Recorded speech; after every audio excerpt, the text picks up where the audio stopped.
ATPG, automatic test pattern generator. We have discussed ATPG in a two phase. Phase 1 is a low cost phase using a random test pattern generator, and another phase it is using a targetive test pattern generator.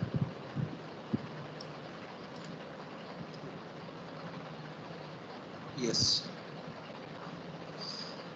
So initial phase in ATPG, to make it low costly, it is using the random test pattern generator, and second phase is use target specific faults to generate a test pattern. Now to improve the stability, to improve the testing in a design, we are inserting extra hardware. It is called a design for testability, right? So suppose I have some logic and I want to check some intermediate line, right? Suppose this is logic and I want to check this that internal line having any fault on this internal line or not. So this is very simple logic, but in some complex logic, through this primary input, this is called a primary input, and this is called a primary output. So through the primary input and primary output, it is very difficult to set this internal line to a particular logic to check either it is sorted with VDD or it's sorted with E ground. So to set the value of internal line, to set any particular logic, right? So it is called a the difficulty level to set any particular logic value. It is called a controllability of the design. Similarly, if I want to observe what is this logic level at this internal line for this primary input, and if I want to observe at the output, that I can observe through only the primary output, right? So whatever the difficulty level to observe the internal line, it is called an observability line. So to improve the controllability of the design and the observability of the design, we are using some extra hardware. We are putting the intention of the extra hardware is only to make testing easy after the fabrication, right? So to design that extra hardware architecture and everything, that is called a DFT, design for testability. So design for testability, extra hardware will improve the controllability and the observability of the design. So through the primary input and the primary output, we can check after the fabrication internal node, or we can set any desired logic level at the internal node. So let's see advantage of this design for testability and the drawbacks of the design for testability.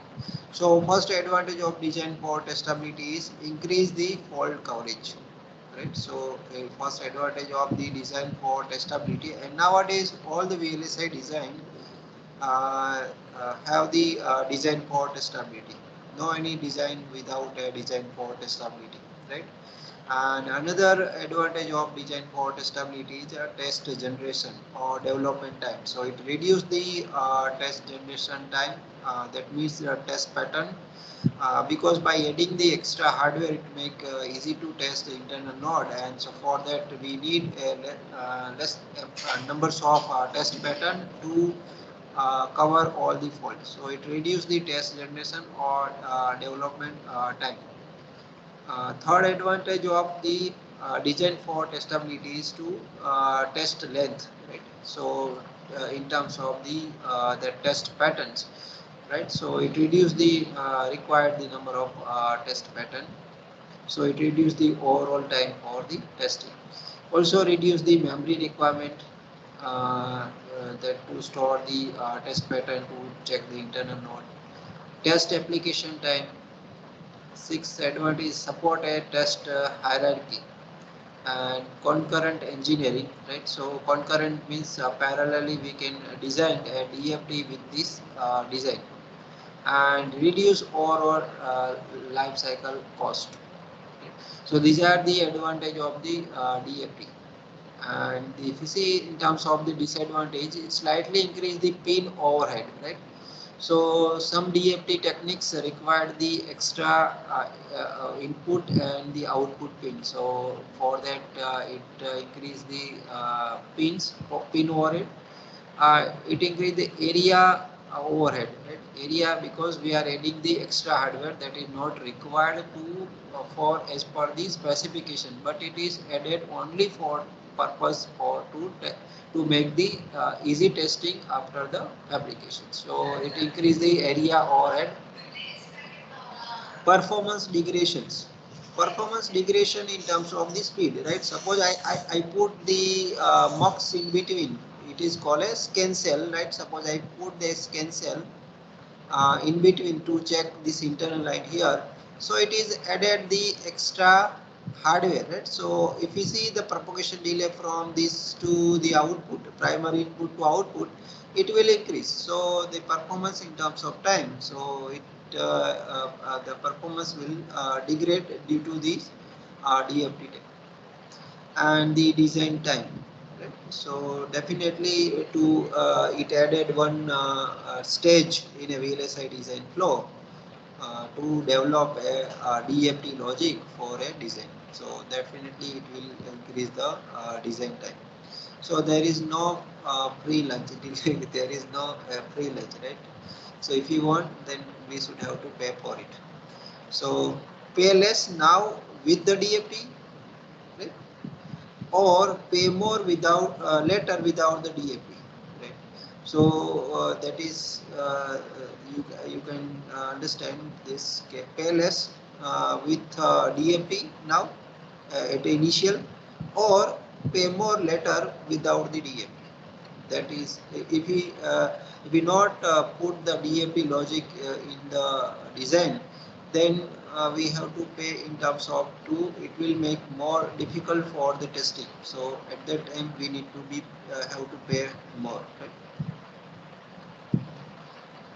Types of DFT, different methods of DFT. For the digital, there are two methods. One is the ad hoc methods and another is the structured method. So in a structured method, scan based, it is widely used DFT technique in a digital design. Another is a partial scan based, built-in self-test and the boundary scan. So this is a widely used DFT techniques, and we will study one detail about the scan based DFT in our chapter 2. For the analog and mixed signal VLSI design, analog test bus it is used for the DFT technique. So now we are not going to discuss in detail here. We will study detail in when we will study the DFT techniques. So any questions in this? This is slide only for to introduction of testing and verification subject. And we have see some questions: why, when, what, and right, how. That the different questions we have covered in this presentation about the testing and verifications. Now we start our bus.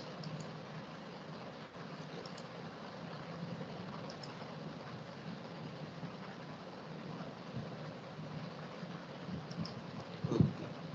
So now we are going to start our first chapter as per the syllabus.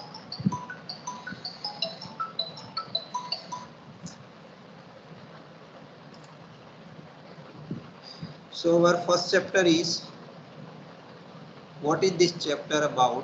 What we are going to study in this chapter? We'll study introduction of fundamental concept of various aspects of VLSI testing. We'll focus on importance of testing in a design and manufacturing process, challenge in test generation and the fault modeling. Also we'll see in this chapter, and also we'll see about the level of abstraction in a VLSI testing. Right. So at the last we'll see the overview of VLSI test technology. So in this presentation, this is a outline of the presentation. We'll start with the introductions. Then we'll see the testing during the VLSI life cycle.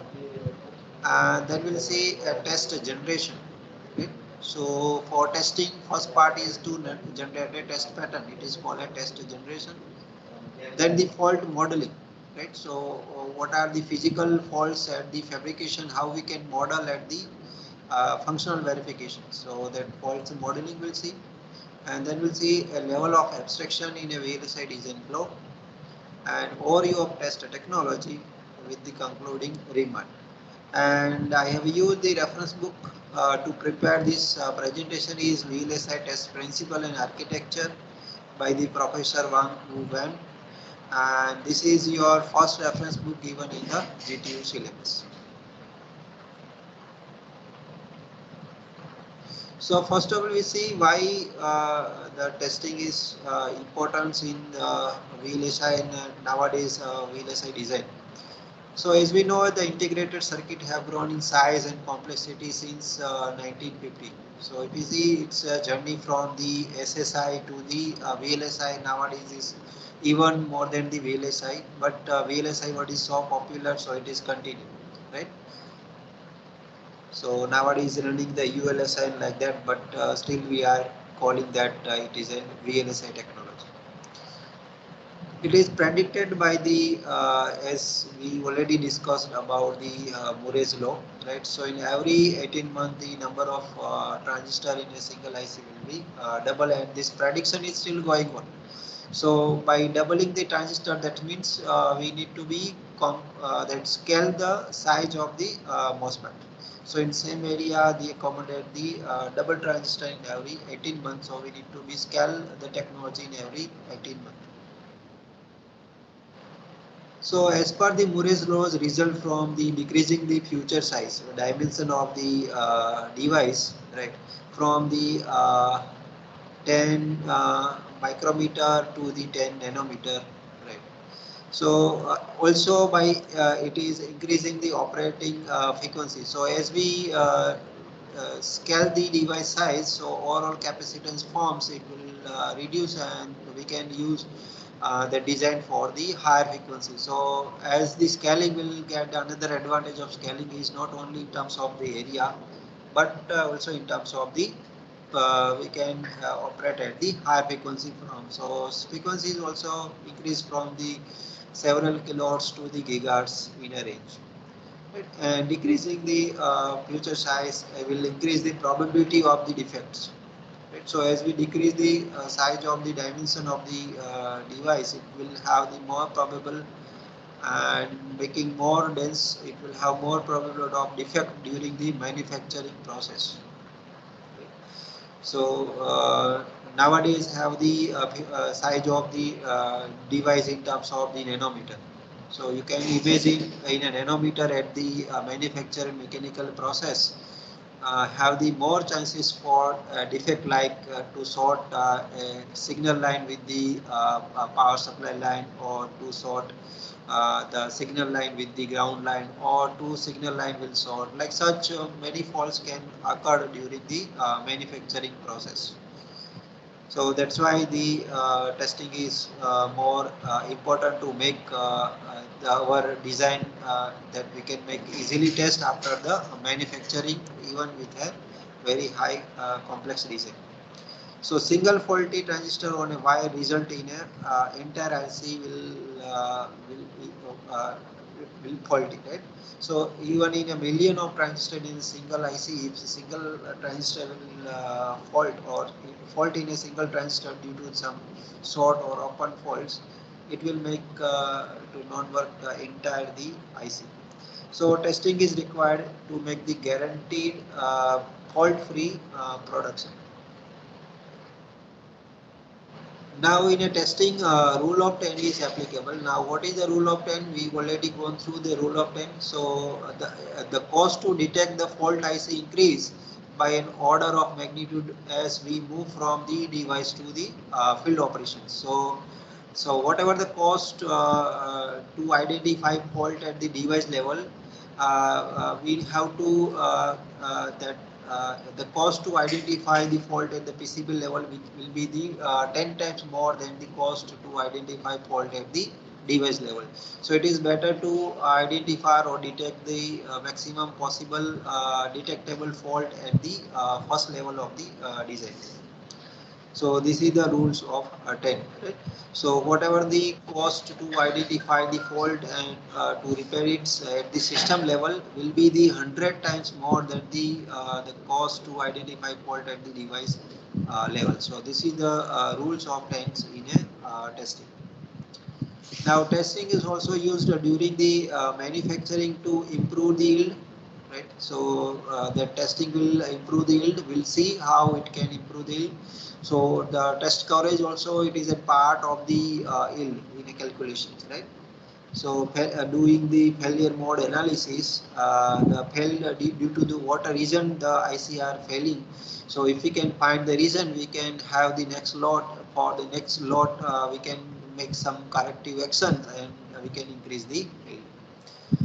So field operation to ensure the fault-free system operation. So the tested design will make us the that ensure us our design will work fault-free at the system level.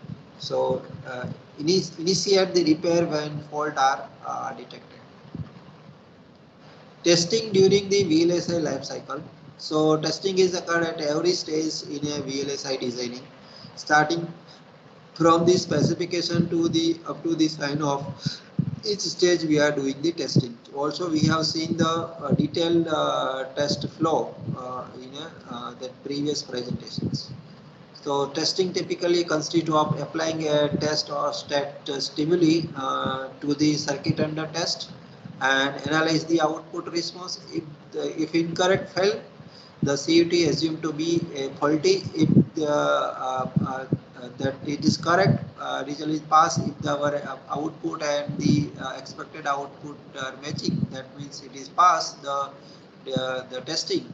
That means CUT assumed to be a fault free. So this is a typical flow of testing any design. Testing during the VLSI development. So test occur at every stage of VLSI development, starting from the system specification to the up to the quality insurance. Once we ship our design for uh, to customer, right? So this, first we have to have the design verification target design errors. So design, as we already gone through in a detail, what is the design? Design means the our once we convert the RTL into the that specification into the RTL code. So this RTL code itself is a design. We are calling this is a design, right? We have a design a specification in terms of the HDL. So this is the design.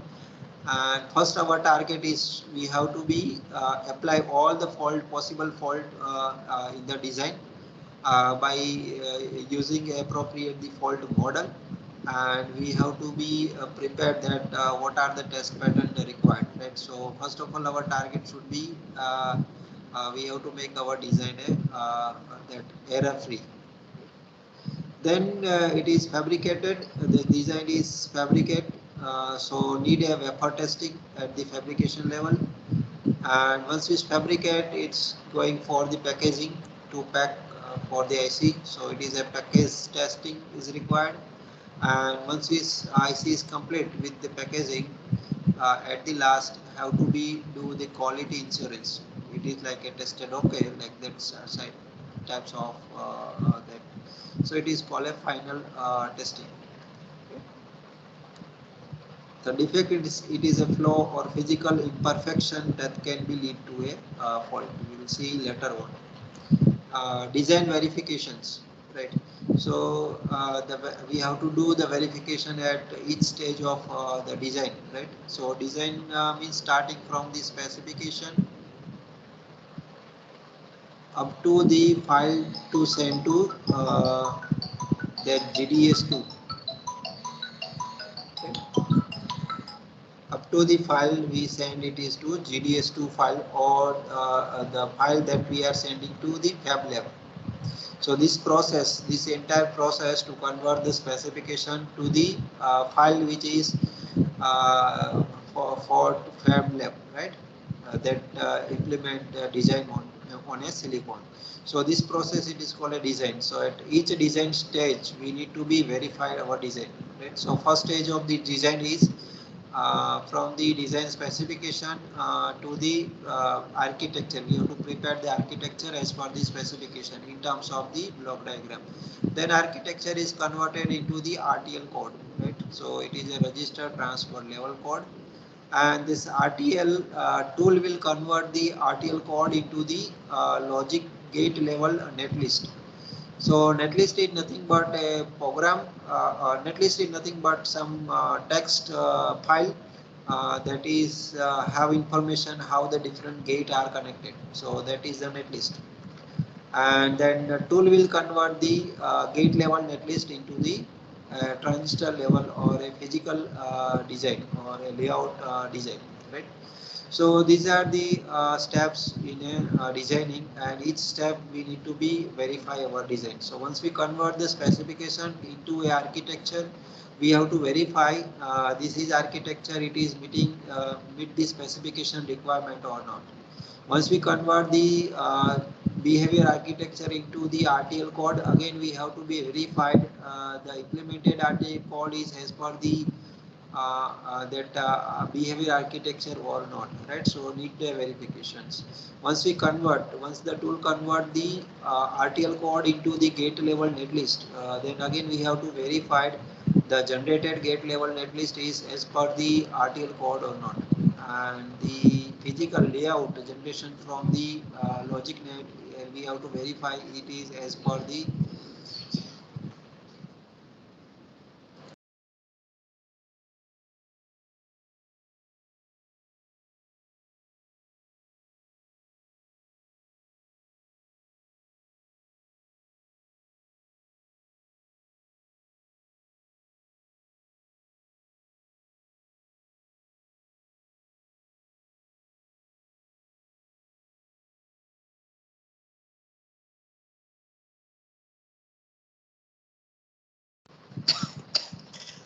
So, so in a design, we need to be verified the design edge each and every stage. So different level of abstraction during the design. CAD tool used to synthesize the design from RTL to the physical level, and simulation used at the various level to test for the design error in a behavior or the RTL. Design meeting system timing requirement after the synthesis or not, that also need to be verified. So timing requirement means the propagation delay is as per the specified in a design specification or not. Now let me see how the yield and the reject rate that depends on the coverage or that depends on the testing quality. So yield, we know the definition of yield. It is a number of acceptable parts divided by the total number of parts sent for the fabrication. So it is the definition of yield. Right? It is like an efficiency in a fabrications, right?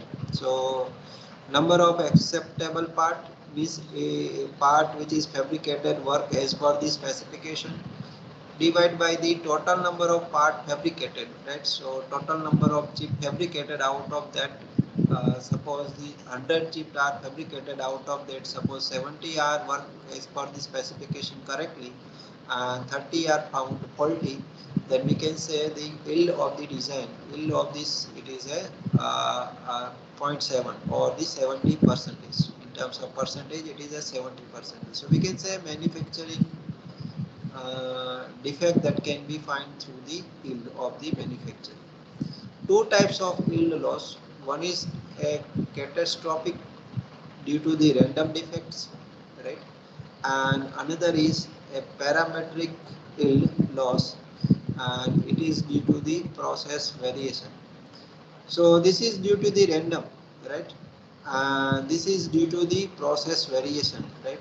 So process variation means the variation in the length and width of the layer, right? So suppose if we have set it is 1 nanometer wide metal layer, so that it is not an accurate any mechanical system or any fabrication labs that can give you exactly a 1 nanometer wide that metal layer. So it may be 1.1 or the zero point 0.9. So that is a variation in the process. And also due to the temperature, it's have the effect in the design in a manufacturing process because of the semiconductor material. So it's also have the one of the parameter of process variation. Also the variation in the supply voltage, it's also effect on the design, right? So supply voltage have the one of the design parameters, so it will also affect the design. So supply voltage will not get a constant supply voltage. Suppose if we have set the 1.8, so it will not entire device inside the IC will get the 1.8 supply voltage constants. So supply voltage also have it varies some due to this some other environmental parameters. So this also have comes in terms of a process variations. So undesirable result during the testings. Fault chip appear to be a good. So that is that undesirable result during the testing. One is that is the faulty chips appear to be a good. It passes the test. Even the chip is faulty and it passed the test. That means it is called a reject rate, right? So it will have in terms of reject rate. Now this is due to the fault in a test itself, right? Fault in a testing itself. So we are doing some fault. Our test equipment itself is a faulty, so that will make even the faulty design will pass, right? Another is a good chip appear to be faulty. So this is also a reason, that is our design is there is no error in a design. That may have the error in a design, but it also pass due to the error in a testing process. So that is undesirable result in a testing due to the testing error. It introduced first error is a faulty chip appear to be a good, that will that will have a very bad thing.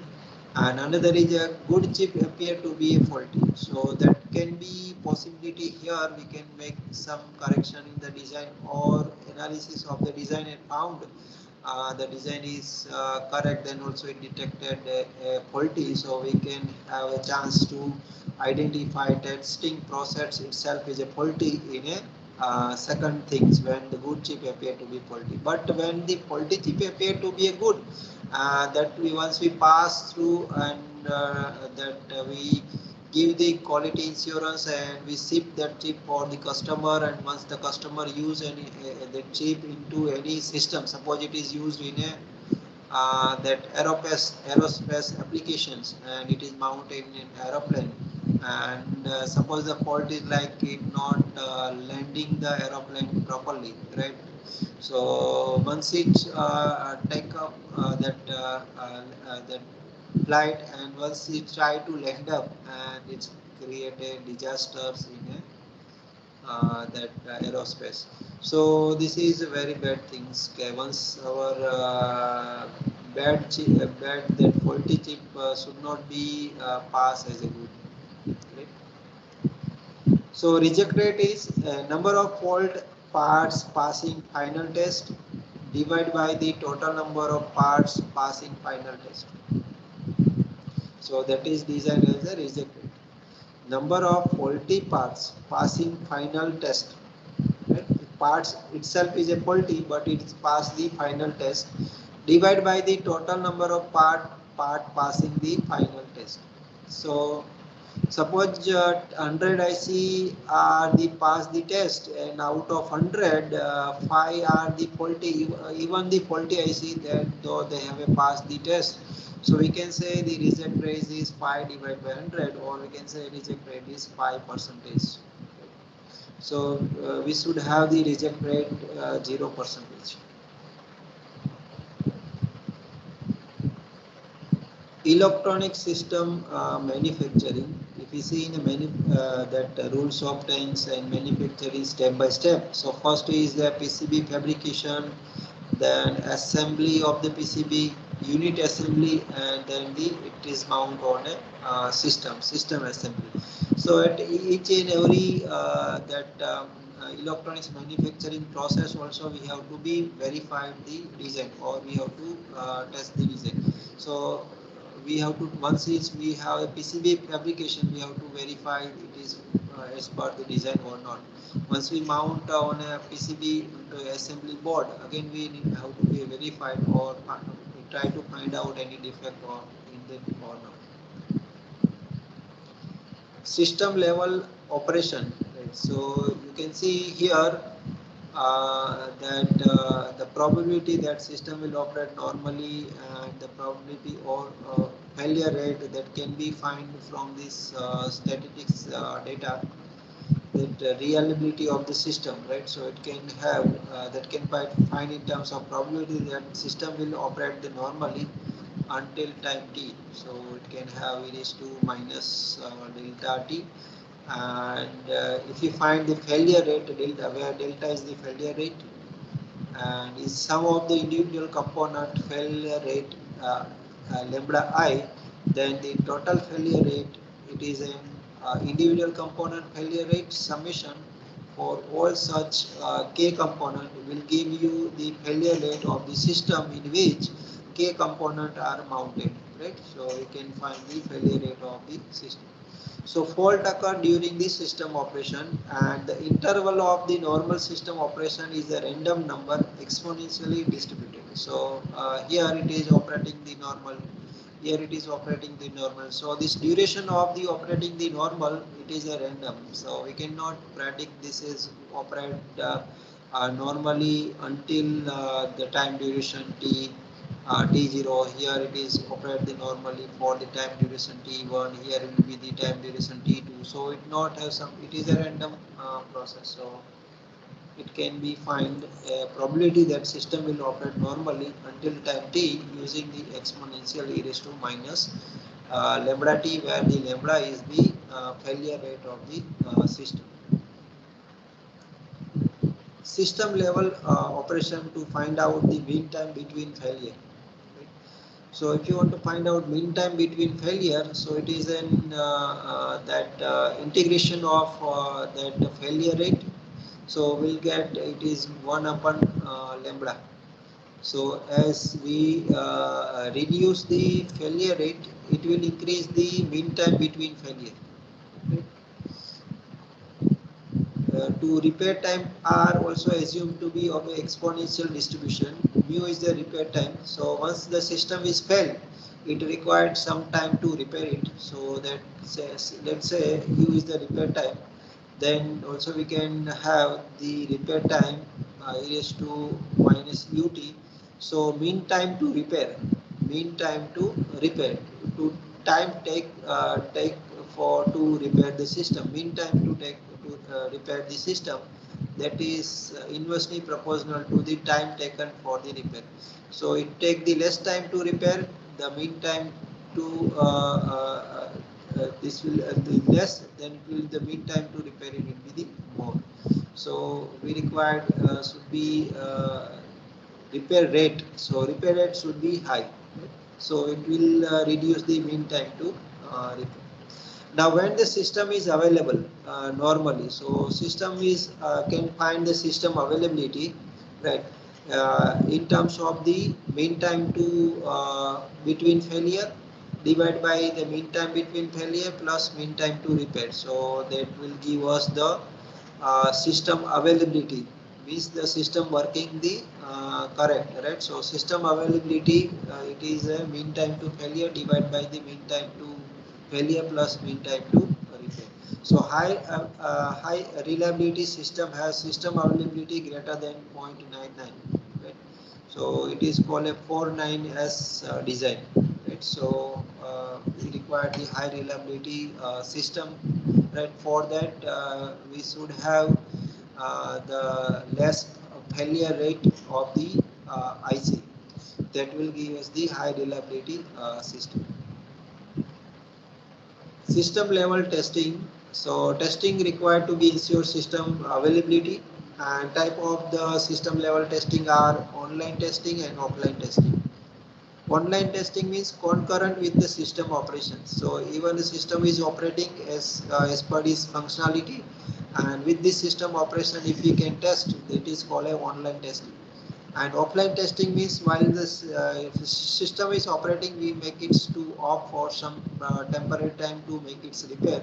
So it is called an offline testing. So perform periodically during the low demand periods and used to diagnosis, identify location of fault reliable components to improve the repair time. Now, some real defects in the chip, right? From what are the sources of the defect? What are the source of the fault? So, at the processing faults, at the processing level, faults occurs due to the missing contact window, right? Missing due to that parasitic transistors, oxide breakdown. So, these are the sources of the fault at the processing faults. Now, material faults. So, due to the bulk defect like a crack, crystal imperfection in material also create the defect, it not give us the desired the functionality, so that it is a fault. And surface impurity of the material, right? Ionic migrations, right? Packaging failure. So when we pack that wafers into when we apply the packaging, so in a packaging contact degradations, right, and the seal leak that are create a packaging failure. Some are the time dependent failures. Initially it worked fine, but after some times it introduced some fault in the design, right? So fault in a IC. So the time dependent faults failures are dielectric breakdown. So this is time dependent faults. Like suppose like in our battery also, after some time it's not working fine, like a capacitor or battery, due to this dielectric breakdown. And electron migration. So another is a time dependent failures. It is a electron migration. Electron migration means suppose we have this suppose here or any channel. Let's take an example of simple electron migration in the channel, right? Suppose this is the channel and we have a flow of current in the one direction, and it is for the long time in the one direction. So due to the flow of current in a one direction, it migrate electron, or it reduce the width of this that channel, right? And in this side, so that is due to the electron migrations. So these are the time dependent failures. Now, due to that failure, it introduced the defect, fault, error, and failure. So, let's understand the definition of what is the defect. So, defect is an unintended failure, unintended difference between the implemented hardware and its intended design. Defect is an unintended failure, difference between the implemented hardware and its intended design. And fault is a representation of defects at the abstracted functional level. It is called a fault. So defect is occur at the when we fabricate the design, and in that fabrication, that due to the process variation or due to some error in the fabrication, it introduced some defect like sorting the two metal line. So that introduced the fault at the abstraction level. So it introduced the fault in a functional level. So may or may not cause problems. Error. So manifestation of the fault that result in incorrect circuit system output or state, it is called an error. So due to the fault, if the system will not perform correctly and it's have the incorrect output, it's called an error. Now failure. So failure is a deviation of the circuit or system from its specified behavior. So for what intended we have designed it not workingly as per that intention, then we can say it is a fail. So the defect will introduce the fault, fault will introduce the error, and error will ultimately introduce the failure in the design. Right? So this is Let's take a simple example to understand the how the defect introduce the fault and how fault introduce the error in the design. So let's take the example of simple this two input AND gate, and the defect in this AND gate is the B is short to ground at the fabrication level. So once it's start fabrication, and in fabrication the B signaling line it is connected with the ground due to fabrication defect, right? Now due to that it introduced the fault. Now what fault is introduced? It introduced at stuck at 0 fault at line B. So B line is permanently stuck at 0. Even if we give the B input 0 or 1, that doesn't affect on the output because B is permanently connected with the ground. So it introduced this fault in this design due to the defect in the fabrication. So fabrication defect is introduce the fault, and we have developed this model, and this model it is called a stuck at 0 fault model. Okay.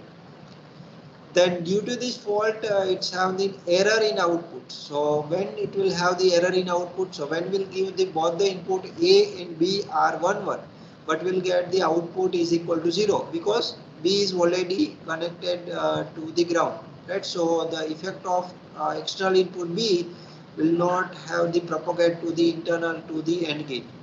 Due to the internally it is a sorted to ground, so it is stuck at the 0 permanently. So due to that stuck at 0, we'll get the faulty output 0, and fault free output we want it should be 1, right? So this is our fault free output, and this is a faulty output, faulty output. So this is fault free and faulty output. So when a fault free and faulty output is different, then we can detect the fault. Otherwise, we cannot detect the fault. So here in these combinations, A is equal to 1 and B is equal to 1 will give us the fault and fault free output is unequal, right? So that means this is the test pattern through which we can detect the fault present at the line B, which is the stuck at 0. Right? So if we give the A is equal to 0 and B is equal to 0, so output C will get the 0 because A is equal to 0. When we give A0, B1, then also we'll get output C is equal to 0 because A is equal to 0. When we give A is equal to 1, B is equal to 0, then also we'll get the output is equal to 0 because B is already stuck at 0. When we give the A is equal to 1 and B is equal to 1, and due to this B is stuck at 0, so it always give the input correct input to AND gate. It is a stuck at 0B. It is equal to 0, and due to this two input, that it produce the output which is we want the faulty output is produce 0, but we want expected output should be 1. So for this three combination we cannot detect the fault because for this three combination our faulty and fault free output is same, right? If we give the 0 0, we want output is 0 and it's also producing the output is 0. When the 0 1, we want output is 0, also the produce output is 0.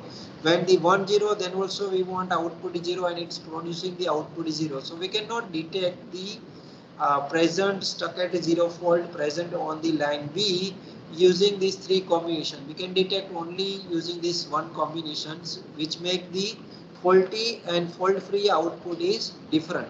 So it is called a test pattern which can detect the fault, right? Test pattern, test generation which can detect the fault present on the line B. So here you can understand the how the defect introduce the fault and how fault introduce the error in the design, error in the design. And through this you can understand what is the fault model and what is the test pattern generation, right? Any questions?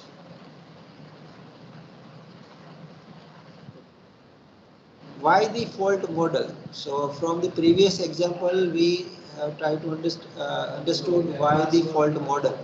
right? So this defect occurred at the fabrication level, but before that, if you want to create our design, or before that if you want to find out what are the test pattern if such defect is occurred, and if you want to detect that defect, what are the test pattern required, that will get through the fault model only. So it identifies the target faults and model faults most likely to be occurred, right? Limit to scope of the test generation. So as we have find, one will be the test pattern that can detect the fault present on the line B. So that is limit the scope to test generation. This is the another the importance of the fault model. So create a test only for the model fault, right? Make analysis possible. Another advantage of fault model is it make the analysis possible. So associate specific defect with the specific test patterns. So make test effective and measurable by experiment. This is the fourth advantage of the test model. That's why the test model, that fault model is required. So fault coverage can be computed for the specific test pattern to reflect the effectiveness. What are the different fault model? What are the different fault model? So have the different fault models. Stuck at fault is, as we already discussed, if the line is stuck with the power supply or line is stuck with the ground. So it introduces a stuck at fault, and widely used the fault model is stuck at fault. Bridging or break fault, transistor open and short faults, functional fault, memory faults, relay fault, transition faults, and state transition faults. Uh, we will continue. Let me continue. We have time of 10 minutes. So let me try to understand the single stuck at fault. Right. So this example. Right. So here, as we already taken one example, now take the another example. Here you can see this line, this arrow line, it is stuck at 0. Now this line is stuck at 0, right? Due to this line it's short with the ground during the fabrication. Now it's stuck at 0. So it gave the permanent input. Here it is to the second OR gate, it will be the always 0. Now assumption only one line is faulty. It is a single stuck at fault. So out of the total number of line in a design, only one line is faulty. Fault line permanently set to 0 or 1 because it is stuck at fault. So fault can be as an input or output gate. Right? So here it is fault, it is an input to OR and output to AND. So this is stuck at 0 fault. Now how to detect that stuck at 0 fault? So procedure is we have to that stuck at 0 fault, so it is a permanently 0. Now how we can detect that, right? So we have to take the others input other than this, right? It should be that input is such a way that it should produce the here that give the input here, it is will be the 1, and we want to propagate this to the output of OR gate. So if you want to propagate any logic, any one of the input to the output of OR gate, we should have the another input of OR gate must be 0. Then and then we can propagate that, right? Because we want to see really it is a stuck at 0 or not. For that we need to be propagate whatever the logic input to this OR gate we want to propagate to the output, because we can't connect the probe at the intermediate line and we can check inside the IC. So we need to be propagate whatever the intermediate node logic to the primary output. So this is our primary output. So we have to propagate our fault up to the primary output, and to propagate the fault we need to be set the other input of logic gate such a way that it can propagate the fault, right? So I want to propagate this whatever the logic here, it is stuck at 0, but we don't know. So whatever the logic of this one of the input of OR gate, it is compulsorily we have to set the other input of OR gate should be 0. Now to make this input of OR gate 0, what are the input to this AND gate? So it should be the 0 or 1 or the 0 and 1 or the 0 and 0. All the three inputs can make output of this AND gate is equal to 0, right? Any one of the, out of this, any one of the pattern if we applied, it will make the output of first AND gate will be the 0 that we want. Now here it is a stuck at 0. We want to find out is it a stuck at 0 fault present or not. So we have to give the inverse logic to the input of this gate, which should produce the opposite to that. So here stuck at 0, so opposite is 1. So to produce the 1 of the output of this AND gate, we need a compulsorily test pattern. It is 1 and 1, right?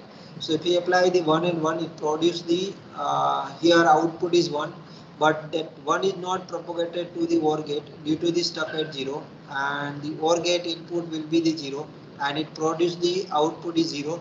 So this is our faulty output, but actual output as per this our input, primary input, it should be 1, right? So here the faulty and fault free output is different, so we can find the fault in the design if our faulty and fault free output is different. So here we can create a difference with two different faulty and fault free output due to this test pattern, right? So we can find the fault. So it is a stuck at 0 fault and the procedure to detect the fault. Also we will repeat the procedure in the next video. Single stuck at fault. In a single stuck at fault site in a Boolean gate circuit, it is equal to the primary input plus number of gates plus fan out branches. That are the number of single stuck at fault site, right? So total single fault stuck at fault is double to that. 2 multiplied by site, that are the total number of single stuck at fault, because stuck at fault either the logic 0 stuck at or the logic 1 stuck at. So the number of site multiplied by 2, that are the total number of stuck at fault. And how many number of site in any design, it is equal to the number of primary input plus number of logic gates plus the fan out branches. These are the number of site in any digital design. So here in this digital design, let me count how many site, and is it as per this equation or not, right? So here you can see how many inputs, primary input. So primary input are 2. These are the primary input A and B. So primary input are 2. How many logic gate? 1, 2, 3 and 4. So 4 logic gate. Plus how many fan out branch? Fan out branches. So fan out branches are 1, 2, 3, 4, 5, 6, right? So here this one branch is divided in 2 branch. So here the 2 fan out branch, 1, this one is 2, this one is 3, this one is 4. Here also G is divided into H and I, so it is 5th and 6th. So there are 6 fan out branches. So 6 fan out branches. So how many total site? So total site are 12, right? Total site are 12. So let me count here, it's 12 site or not. So one site is A, which is this primary input to this node I, not this one node. B, which is the primary input this to this internal node. C, D, E, F, G, H, I, J, K and Z. So here also a 12 number of sites. So number of site in any logic, any digital design, it is equal to the number of primary inputs plus number of logic gate in the design plus number of fan out branches in a design. And what is the total number of stuck at fault? So total number of stuck at fault,